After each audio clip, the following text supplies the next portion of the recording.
I'm Maggie. I'm Erin. I'm Mia. I'm Daniela. Hey guys, so we're going to start out today with our celebrities, influencers turned celebrities. We got some exciting ones, Addison Rae and Alex Warren. Woo! So let's dive into Addison Rae first, somebody who has become emblematic of that influencer to celebrity pipeline. She's someone who started with dance videos, built a huge audience, tried acting, music, branding, and she's still evolving, guys. So let's walk through how she did it, what's worked, what's risky, and how she stacks up to others. Addison Rae Easterling was born in 2000 and grew up in Lafayette, Louisiana. And then they ended up moving to California to pursue that career as she started to get rolling. Addison joined TikTok in 2019, posting dance routines like most that have started out, lip syncs, and participating in trending challenges.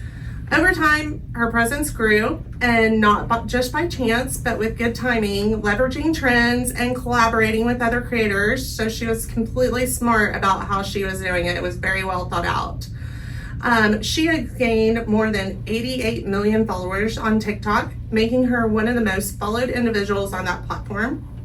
In the rankings of most followed TikTok accounts, she sits at the very top tier. One of the keys to her move from influencer to celebrity is that she's very diversified. Just comparing her kind of to a few others like Charlie, like we talked about last week, Charlie's path is a little more rooted in that dance content, but Addison overlaps and she's pushed heavily into branching out like into acting and music a little bit earlier than Charlie did. Addison wears a few more hats, which diversifies her. So that makes her a little bit more strategic. So let's talk about those complex chapters, a little bit of the controversies, the juicy gossip. One big one, Bryce Hall, the cheating rumors. Oh my gosh. So that early public relationship with the fellow TikTok star Bryce Hall was a lightning rod. After they broke up around 2021, rumors circulated that Bryce had cheated on her, and Addison actually said later in interviews that she thought he did also. Bryce, of course, denied it, but the tension got fueled further whenever he was mocking Addison on TikTok because she blocked him. Oh, goodness, childish. Then, of course, there was the religious backlash of the Holy Trinity bikini. That was one that went really viral in 22 and kind of questioned her image and all that. People were upset on one end because they felt like she was referencing Christian theology and like going against those religious audiences. They said it was a blasphemous design, disrespectful. But on the other side, some people were defending her and saying, hey, this is artistic, provocative, but not meant to be insensitive. And then, of course, there is the big thing with her dad and his cheating. So poor girl, like having to go around that. There was a lot of online videos, rumors, and he was just being really sleazy about it. And so that whole family saga is still ongoing. I know that Mia's gonna tap into about that also. So Addison's really had to deal with a lot with her family. So yeah, kind of jumping into the controversies that Daniela was talking about, her mother actually went on a date with Young Gravy the rapper. I don't know if y'all know him. But that was very public, very messy, because then her father saw that. He actually made a song about that. And then he went on a date and had an affair with a 25-year-old, which is just very messy, and I feel bad for everyone involved, especially Addison. She was in a clip asking something along the lines of, like, what if that person isn't Asian? What if they're actually Korean? So people started dogging on her for coming off as uneducated, but she's clearly educated. As Daniela mentioned, she went to college in Louisiana. Now, there's actually been a trend for celebrities and musical artists going around where they're partnering up with jeans. I'm sure we've all seen the Sydney Sweeney commercial. It went viral for all of the wrong reasons. And then celebrities actually were like, let's start doing more celebrity ads with jeans. So Beyonce did one with Levi's, I believe. Cat's Eye did one with Gap, which is great. They did a whole musical choreographed routine. It was perfect. And then Addison did one where she collaborated with Lucky Brand Jeans while promoting her song High Fashion. It was great. It was sexy, sensual. It showed pieces of her improved dancing and her music in general. So speaking of her music, I personally love listening to her music. Some of my favorite songs to listen to would have to be To Die For with Charlie XCX, High Fashion, and Diet Pepsi. And speaking of Diet Pepsi, Ben Platt did an a cappella performance of the song at the Las Culturistas Culture Awards. And you can literally hear the audience like laughing at the beginning because it sounds like he's doing a bit, it sounds like a joke, but then he absolutely killed that performance. It was unironically amazing. I've listened to it like 10 times, and basically he took this preppy, whimsical, magical girly pop song and he showed how in debt it could really be. And so, you know, with her music, I've been seeing some backlash. That's actually what really got me into her music, with how much backlash she got off Obsessed. And I was like, how terrible really is this? So then I went and listened to it, and I was like, it isn't that bad, guys. Like, y'all are just dogging on her because y'all are saying, oh, well, she's this TikToker trying to do music all of a sudden. I would like to say to her critics that she's taking her craft extremely seriously, and with each song, she just keeps getting better and better. And so I've seen comparisons to her, especially with her album that was released called Addison, which had like Diet Pepsi and High Fashion on the album. I've seen her cover art being compared to like early 2000s performers like Taylor Swift, Selena Gomez, and yeah, I just like seeing how her career is continuing to flourish. I can see her being as big as Tate McRae or Sabrina Carpenter. And let's say, I mean, all those big ones that you're talking about, they all got backlash in the beginning too. Especially whenever they're transitioning from younger, more conservative artists to showing their sexier side. Yeah, and going from that, Addison Rae was also in the Hype House, and that's kind of like how she started her career. So we're gonna go from the Hype House, and Alex Warren himself was one of the co-creators, and we're gonna get started talking about him. Okay, so Alex Warren, as I said, is one of the co-creators of the Hype House, and that's kind of like that's not where he started his fame, but that's a huge part of what blew him up. Alex Warren, fun fact, actually started social media when he was 10 years old by doing YouTube videos because he wanted to be a Disney Channel kid, that's so cute. He did it kind of for his dad, and his dad died of kidney cancer when he was 9 years old.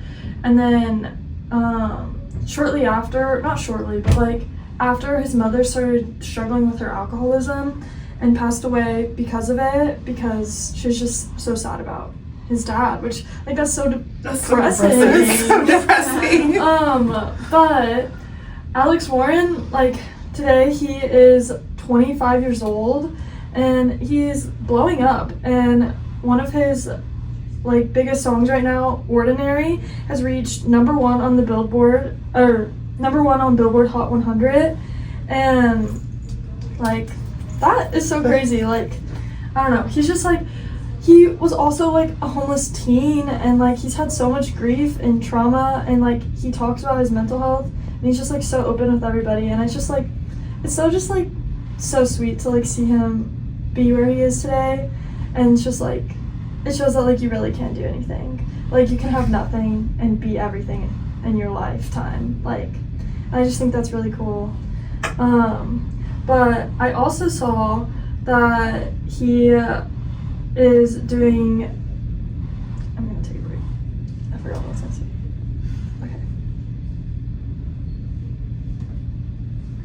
Okay. In concert now, he has been doing a lot of like deeply emotional performances, which has been like really good for fans who are also going through like similar struggles.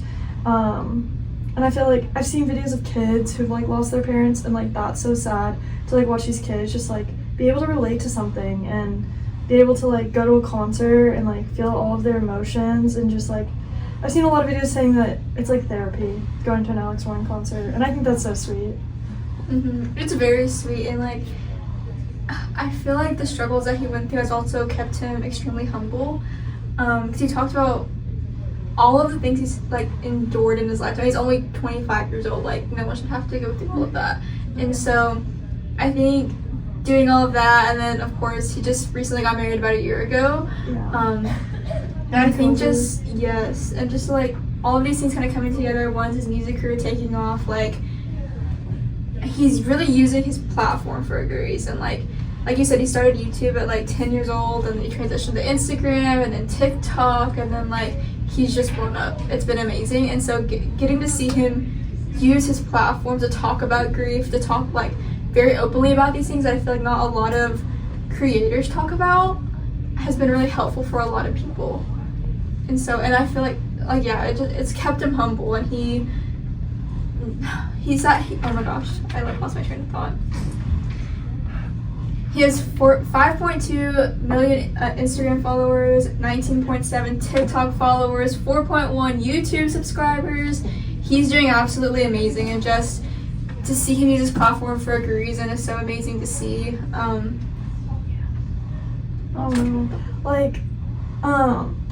About his music. His first independent single that he released in 2021 was called "One More I Love You," and he actually wrote that in around the time his father's death date, not like the year of, but like he wrote it around like the time his like father passed, like a little while after, and he finally like released it in 2021. I think that's just like so sweet. I don't know. I feel like Alex Warren as like a person, he's just like a really good guy. Like I saw a choir when he was in like Europe singing "Ordinary" outside of his little oh wow. What's it called? The room that he's getting ready in. They were standing outside, and it's like little 10-year-olds singing "Ordinary." They're in their little choir, and he like let them all have backstage passes, and he like brought them into their concert, and he like doesn't know these kids, like, and he just like saw that they loved him so much, but like couldn't afford to go to his concert, so he's just like backstage passes and like gave them the whole experience. And I just feel like he's just such a good guy, and like he's someone who truly does deserve a platform. Like, and I feel like social media has been like good for him to like get him to where he is today, and like some people don't need it. Like some people use it for bad reasons, but I feel like he's just like a really good guy, and I feel like that's really like nice to see. Yeah, I don't know. Yeah, I feel like if you watch, because I mainly just follow him on TikTok. That's kind of how I keep up to date with him. But if you watch his TikTok and you go through and just like look at his profile, it's like he has these moments where he's really talking about grief. He's opening up about like his lyrics and things like that. But then look at the next video, it's like him having fun, him like enjoying his life. And so I feel like it shows that there can be a balance, you know, and especially for a creator of his magnitude, like he's so popular and influential on social media. For people who have been through the same things he's been through, be able to like, for them being able to just see him and go, you know what, this is hard, and I can openly talk about it. This is okay for me to like open up about my feelings. But you know, it's also okay for me to go have fun. Like we have moments, and I feel like that's okay. And he's good. He's just someone for people to look up to, I think. And like through his lyrics, through what he's wrote, I mean, you talked about him being like his concerts being like a therapy session, and I feel like that's so true. Just to like be able to have that, and he recently won his first VMA, which is, I feel like, was just a moment in itself. Like guys, so proud of him. Like he really truly like deserves that. Like going from wanting to be a Disney Channel kid when he was 10 years old to winning a VMA at 25, like crazy. I just feel like it's definitely something. I don't know. Yeah, and I feel like, I mean, just to kind of tie it all back together, both Addison Rae and Alex Warren got their start because of social media, because of these platforms that we have, and it's just crazy to see where they're at now. And like they both were in the Hype House, like you said, and like they both kind of went through that stereotypical TikTok creator phase, and I feel like now they're both at parts in their career where they're doing something that they love, and they're able to do that very successfully, and I can see them just continuing to grow. But just to think that they started on social media and got here is just insane.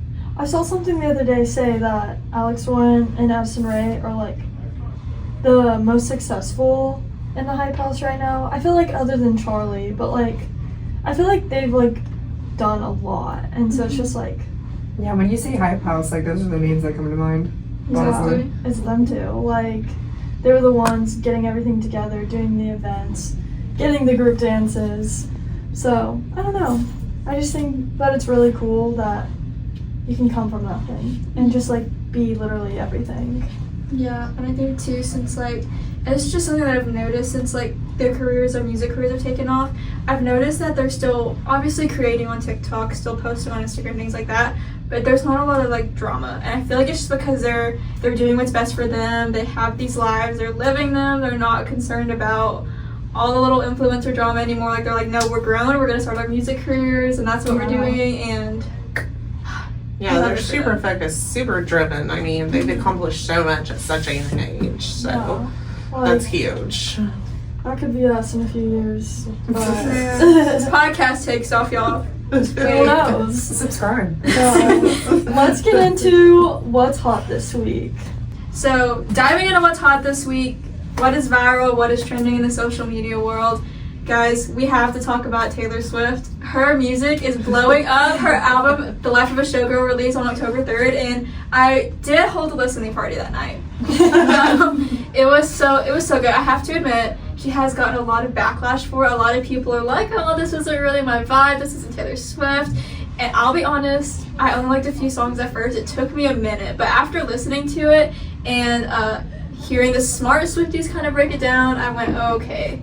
I'm kind of getting more into this now. So the more I listen to it, the more I'm like, okay, I see the vibe. And people have argued that it's not Taylor Swift, it's not like her vibe. But I personally think it is. I think this just like fully like describes who she is and literally the life of a showgirl. And I honestly, I love it. I'm obsessed with it. I did go and buy the vinyl too because I was like, man. I like that she's like not hiding who she is anymore. Like I feel like in a way, like she wasn't Disney, but like she kind of like acted very PG. Yeah. And like I like that she's like finally like being herself and like not caring. She's in her married girl era. I think Yeah. people forget that she is like, yeah, she's about to be a married woman in her 30s. Like, Yeah. come Yeah, on. she started off from like a really young age, and now she's a whole woman. I mean, so she's- yeah, she's gonna be different. She's Different eras. evolved. She is who she is, and she's unapologetic about it. And I love that. I mean, personally, as a woman who's grown up with a daughter who loved Taylor Swift, I actually took my daughter to a Taylor Swift concert 15 years ago whenever I was pregnant with my son, almost 16 years ago. And it was the greatest thing ever. So Taylor has my props. I give her, even the songs that I don't like, I absolutely love her because she does something right. She's so smart. Like, people can sit there and say, oh, she can't sing, she can't this, she can't that. She is an entertainer. She is an amazing writer. She is a poet. And whether you like her stuff or not, you've got to like give her credit. I mean, other artists like Ed Sheeran and everything, who's fabulous, he gets backlash too. So, and he loves Taylor. So I'm just like, come on, guys. But hey, publicity is publicity, whether it's good or bad, right? Literally. And I mean, like, nobody can keep an audience captivated quite like she can. Like, I don't know if you guys saw, I think it was posted like this morning, but she's coming out with an Eras Tour documentary. It's 6 episodes long on Disney Plus. Guys, like, who can literally release a documentary about her entire tour? She has a tour film already. Like, who on earth can just release that and go, yeah, people are gonna watch this? Like, Yeah. it's so insane. She can do whatever At she this wants. point.